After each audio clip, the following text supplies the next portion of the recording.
all around the world, while sustaining the core values of compassion, equity, empowerment, and sustainability. Since they began this work in 1983, Cure Americas has helped over 1 million people get access to health care, bringing us closer to their goal of a world free from suffering stemming from preventable causes. Their mission is to care for communities around the globe that experience an inability to access appropriate health care and therefore have high mortality rates. Cure Americas is currently running operations in Guatemala, Haiti, and Liberia. They've established a highly beneficial system of community outreach in which members of their local communities are taught about simple, life-saving things like vaccination and proper nutrition so that the project can be maintained into the future. Hi, my name is Maddie, and I'm a sophomore at Bishop O'Dowd High School. When Cure Americas Global came to our headquarters to present their grant proposal, everyone walked away from their presentation open-mouthed and exclaiming, "We need to fund this program." Cure Americas Global works with underserved communities around the world to improve their health and well-being in measurable and sustainable ways. The program we will be funding, reducing maternal and child mortality in rural Guatemala, creates centrally located birthing centers called Casa Maternas. These centers provide pre- and postnatal care and education in a safe, culturally appropriate environment, equipped with healthcare workers who are fluent in their native Mayan language and collaborate with midwives to retain the traditional birthing practices. Further, through a well-trained volunteer base, the Casa Maternas reaches out to its surrounding neighborhoods through routine home visits to provide life-saving health education. Their success with this program has been incredible. In just this past year, they've identified and treated 54 Guatemalan children with acute malnutrition. 7,803 women were educated about family planning, and 8,343 household visits were made to assess children's growth and to provide vitamin A supplements. Without this program, Guatemalan women and children have the odds stacked against them. The population lives an impoverished existence in dirt-floored, mud-bricked homes, lacking running water, with the nearest hospital about 6 hours away and limited access to health posts. Our grant will be used to continue their efforts to reduce maternal and child mortality through organizing communities to take ownership of their own health, finding and training healthcare advisors, supplying educational materials and transportation for home visits, and improving access to healthcare services. Without further ado, it is our great honor and pleasure to present Andrew Herrera and Cure Americas Global with a grant of $7,000.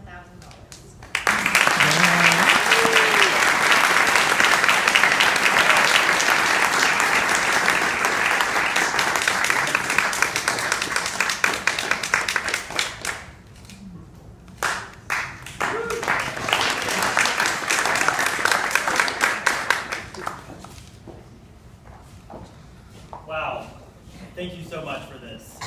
I must say, when I came here from North Carolina, actually last time to speak, I left and immediately had to write down as much as I could about the experience, because I was blown away by these teens and this experience. I came to present about our grant and our great work. They told you what we do, we save lives, but I was challenged every moment of the way. How are you going to spend the money? What about this? What about this? Questions coming at me left and right.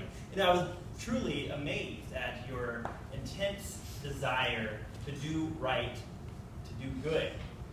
That doesn't happen often with donors, and so at a young age, I'm jealous of the future you're going to have and the opportunities ahead of you, and I was challenged. Like I said, I wrote a blog post for Cure Americas about the experience.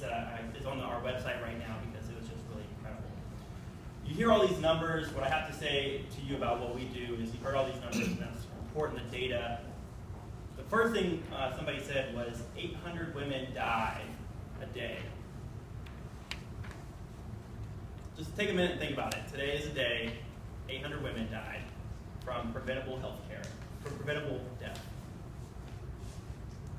800 moms, sisters, aunts, cousins, grandmothers died.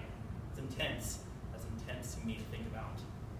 In 1990, the number was much higher. When we first started doing the work that we're doing, the Millennium Development Goals started, there was over 18 million kids dying.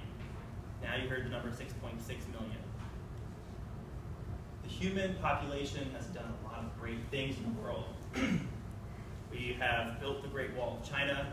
We have gone to the moon. We're going to do much bigger things in the future.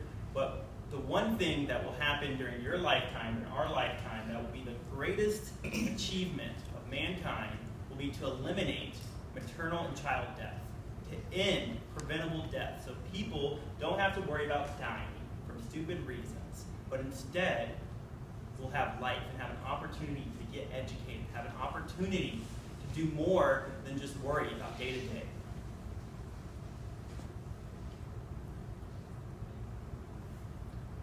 I told a story last time I was here about seeing life breathed into a baby when it was born. It came out, it was not alive. Our program brought life to that baby, from education, basic stuff that would never happen here in the East Bay area or North Carolina.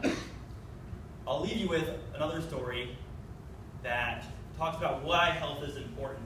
When I went to Guatemala 6.5 years ago for the first time, we go to these rural areas where they don't speak Spanish, they speak a Mayan language.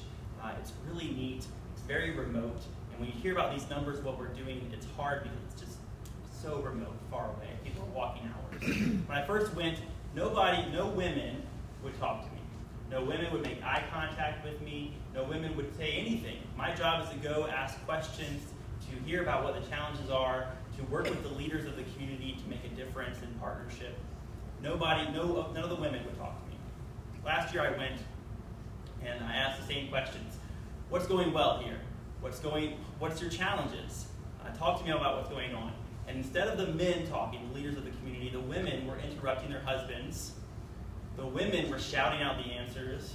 The women were coming up to me with requests.